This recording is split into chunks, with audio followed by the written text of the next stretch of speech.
Iran के विदेश मंत्री अब्बास अराघची का एक बड़ा बयान सामने आया है जिसने पूरी दुनिया की धड़कनें बढ़ा दी। एएनआई और अल जजीरा की रिपोर्ट के मुताबिक ईरान ने आधिकारिक तौर पर यह मान लिया है कि उनके सबसे कादावर और सीनियर नेताओं में से एक अली लारिजानी की एक भीषण हमले में मौत हो गई है। 67 साल के लारिजानी ईरान के सुप्रीम नेशनल सिक्योरिटी काउंसिल के सचिव थे और देश की सुरक्षा ढांचे के सबसे मजबूत स्तंभ माने जाते थे।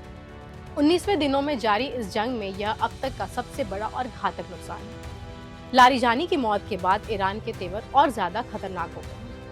विदेश मंत्री अब्बास अराघची ने अल जजीरा को दिए इंटरव्यू में साफ लफ्जों में अमेरिका और इजराइल को चुनौती दी है।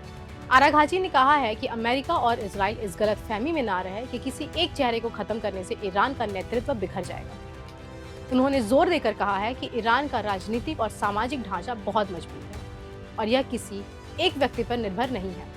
अराघची का यह बयान ऐसे समय आया है जब इजराइल और अमेरिका लगातार ईरान के टॉप कमांडरों को निशाना बना रहे हैं।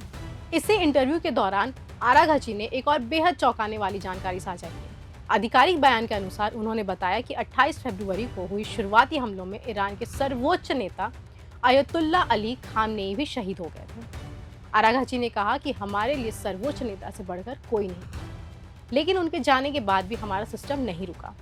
तुरंत उनका उत्तराधिकारी मिल गया और काम जारी रहा। उन्होंने यहाँ तक कहा कि अगर कल को विदेश मंत्री यानी खुद अराघची भी शहीद हो जाते हैं तो उनकी जगह लेने के लिए कोई और खड़ा होगा, लेकिन ईरान का सिस्टम फटल ब्लो यानी घातक चोट से नहीं टूटेगा। ईरान के लिए मुश्किलों का दौर यही नहीं खत्म हो रहा है। ईरानी सरकार मीडिया ने मंगलवार को यह भी पुष्टि की है कि बासिज फोर्स के प्रमुख ब्रिगेडियर जनरल गुलाम रेजा सुलेमानी भी एक अमेरिकी जियोनिस्ट हमले में मारे गए हैं। सुलेमानी पिछले 6 साल से ईरान के आंतरिक सुरक्षा का जिम्मा संभाल रहे थे और मौजूदा जवाबी कार्रवाई में उनकी भूमिका बहुत अहम मानी जा रही थी।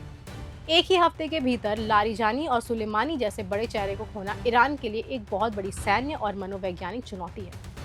युद्ध की नैतिक जिम्मेदारियों को लेकर अराघची ने सीधे तौर पर अमेरिका को कटघरे में खड़ा कर दिया है। एएनआई की रिपोर्ट के मुताबिक अराघची ने बार बार दोहराया कि यह युद्ध हमारा नहीं है, इससे हमने नहीं शुरू किया है।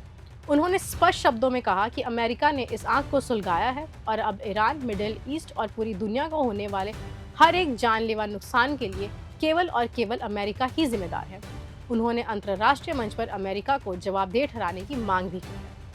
मौजूदा स्थिति को देखते हुए विशेषज्ञों का मानना है कि इतने बड़े नेताओं की मौत के बाद ईरान अब और भी खूंखार तरीके से पलटवार कर सकता है।